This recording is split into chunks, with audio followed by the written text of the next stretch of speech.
الحمدللہ رب العالمین والصلاة والسلام علی سید الانبیاء والمرسلین اما بعد فاعوذ باللہ من الشیطان الرجیم بسم اللہ الرحمن الرحیم الحمدللہ عز وجل۔ ہم قواعد فقہیہ پڑھ رہے ہیں۔ آج ہم انشاءاللہ عز وجل مزید چند قواعد فقہیہ پڑھیں گے۔ قاعدہ نمبر 21، ما رآہ المسلمون حسنا فہو عند اللہ حسن۔ اسے اچھی طرح یاد کر لیں، ما رآہ المسلمون حسنا فہو عند اللہ حسن۔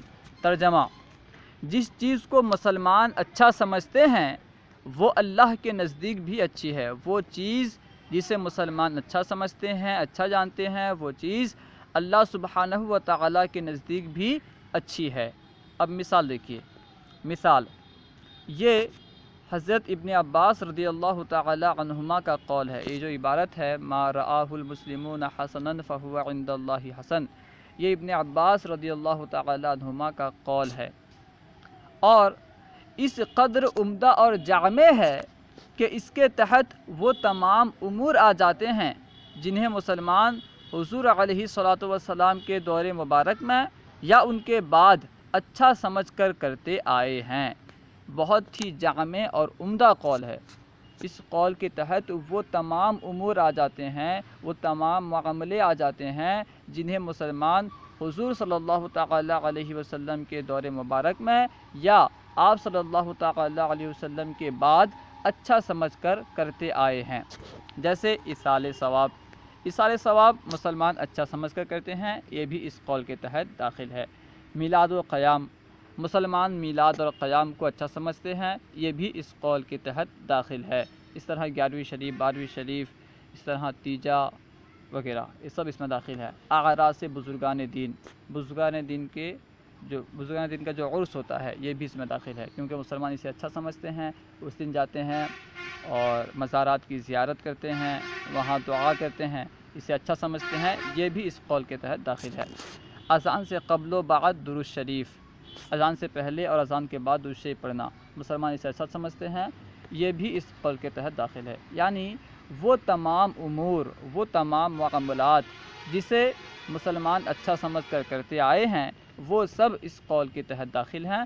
ما رآہ المسلمون حسنا فہو عند اللہ حسن وغیرہ کہ یہ ان سب امور کو اہل ایمان اچھا سمجھ کر بجاتے اور ثواب پاتے ہیں۔ یہ جو تمام امور ہیں، ایصال ثواب، قیام و میلاد، اعراس بزرگان دین، اذان سے پہلے اور بعد میں درود شریف وغیرہ پڑھنا، ان سب کو مسلمان اچھا سمجھ کر کرتے آئے ہیں، کرتے ہیں اور ثواب پاتے ہیں۔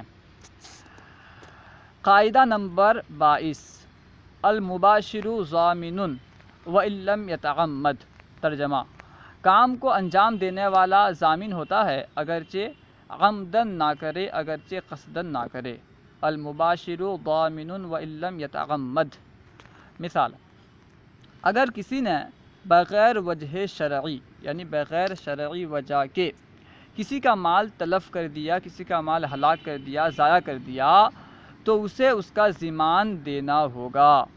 اگر مال ہلاک کیا تو اسے اس کا ضمان جو ہے دینا ہوگا، بھرنا ہوگا، اگرچہ عمدن ایسا نہ کیا ہو، اگرچہ اس نے قصدن ایسا نہ کیا ہو، عمدن نہ کیا ہو، پھر بھی دینا ہوگا، کیونکہ یہ کام کو انجام دینے والا ہے۔ اور قاعدہ ہے المباشر ضامن وان لم یتعمد، یعنی کام کو انجام دینے والا ضامن ہوتا ہے اگرچہ عمدن نہ کرے۔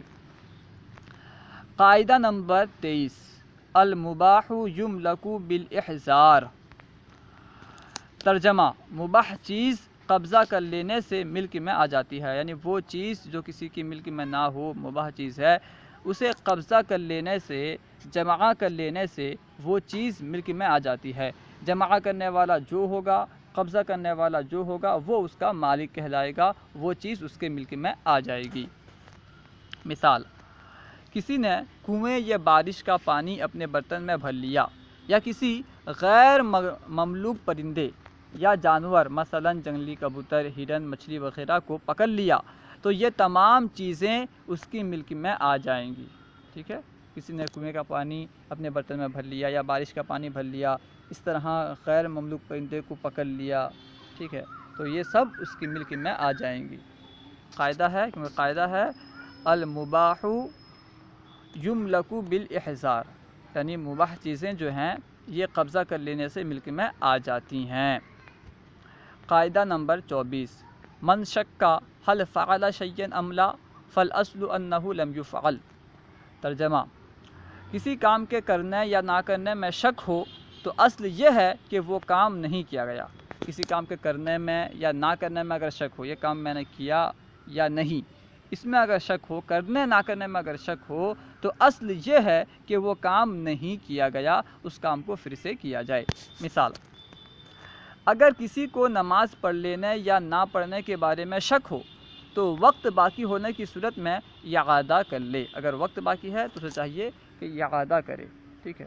اگر شک ہو، وسوسہ ہو تو الگ بات ہے، وسوسہ اگر ہمیشہ اسے اس طرح کا وسوسہ آتا رہتا ہے تو پھر وہ اس پر عمل نہ کرے۔ پہلی مرتبہ ہے تو اس پر عمل کر لے، اور علماء فرماتے ہیں کہ اگر ہمیشہ اس کا یہی سلسلہ ہے، یعنی وہ نماز پڑھ لیتا ہے، بعد میں پھر اسے وسوسہ آتا ہے کہ شاید میں نماز نہیں پڑھا، ٹھیک ہے، اگر ظن غالب ہے کہ نماز پڑھ چکا ہے تو نماز اعادہ کی ضرورت نہیں ہے۔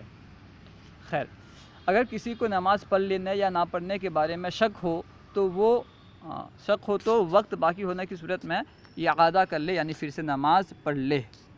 اسی طرح اگر واجبات نماز میں سے کسی واجب کے کرنے یا نہ کرنے میں شک ہو، کسی واجب کے بارے میں شک ہو کہ یہ واجب میں کیا ہوں یا نہیں، تو یہ سمجھا جائے گا کہ اس نے واجب چھوڑ گیا، لہٰذا سجدہ سو کرے، ٹھیک ہے۔ اگر کوئی بندہ واجبات نماز میں سے کسی واجب کے بارے میں یہ شک کرے کہ شاید میں یہ واجب نہیں کیا، تو پھر اسے چاہیے کہ اس واجب کو چھوڑنے کی وجہ سے وہ سجدہ سہو کرے۔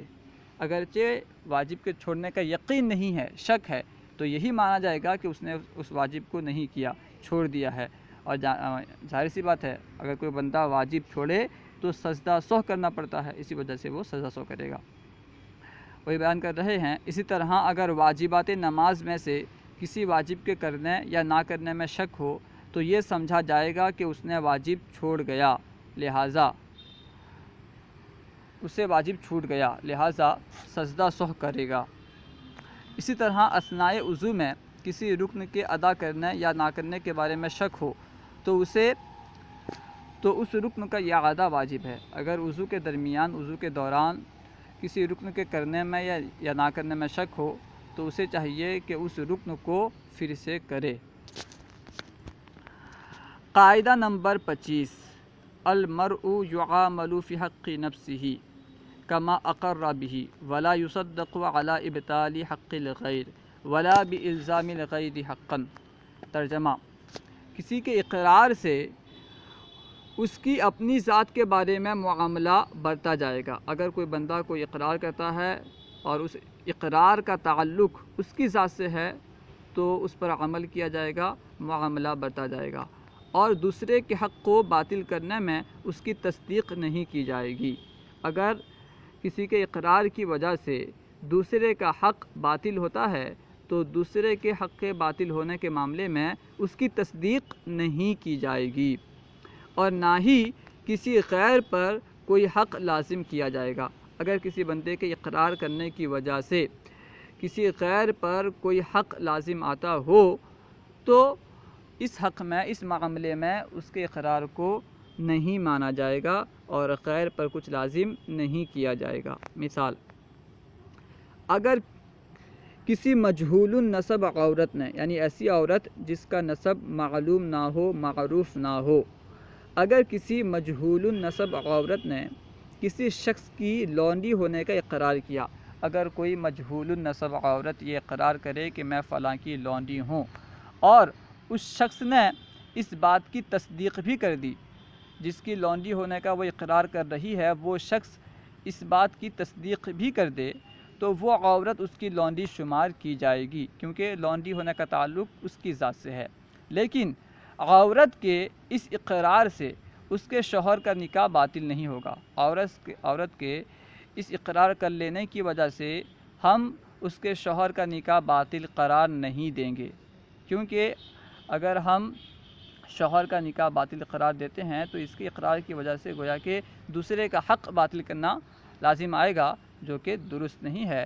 اقرار کی وجہ سے دوسرے کا حق باطل نہیں کیا جائے گا، اور نہ ہی شوہر مقر رہو یعنی جس کے حق میں عورت نے اقرار کیا اس کو ضمان دے گا۔ شوہر مقر لہو یعنی جس کے لیے اس نے اقرار کیا ہے، عورت نے اقرار کیا ہے، اسے ضمان بھی نہیں دے گا، کیونکہ جبکہ عورت کو ایک مرتبہ مہر ادا کر چکا ہے۔ شوہر اگر عورت کو ایک مرتبہ مہر دے چکا ہے، مہر ادا کر چکا ہے، تو پھر مقر لہو کو یعنی عورت نے جس کی لونڈی ہونے کا اقرار کیا ہے اسے پھر سے ضمان نہیں دے گا، کیونکہ اس طرح کسی کے اپنی ذات کے بارے میں اقرار سے دوسرے کے حق کو باطل کرنا اور اس پر کوئی حق ثابت کرنا لازم آئے گا، کیونکہ اگر ہم شوہر کا نکاح باطل قرار دیں تو دوسرے کے حق کو باطل کرنا لازم آئے گا۔ اسی طرح اگر ہم یہ حکم دیں کہ وہ شوہر مقر لہو کو ضمان دے گا تو اس طرح دوسرے پر کوئی حق ثابت کرنا لازم آئے گا۔ اقرار کی وجہ سے کسی کے اقرار کی وجہ سے دوسرے پر کوئی حق ثابت کرنا لازم آئے گا، جو کہ درست نہیں ہے۔ کسی کے اقرار کی وجہ سے دوسرے پر کوئی حق ثابت نہیں کیا جائے گا۔ اس کو بیان کر رہے ہیں کیونکہ اس طرح کسی کے اپنی ذات کے بارے میں اقرار سے دوسرے کے حق کو باطل کرنا اور اس پر کوئی حق ثابت کرنا لازم آئے گا، اور یہ درست نہیں۔ اللہ و رسولہ اعلم۔ اگر کوئی بات آپ کو سمجھ میں نہ آئی ہو یا درسیات کے متعلق کوئی سوال کرنا چاہتے ہوں تو کمنٹ باکس میں سوال کریں، انشاءاللہ عز و جل ممکنہ صورت میں جواب دیا جائے گا۔ السلام علیکم ورحمۃ اللہ وبرکاتہ۔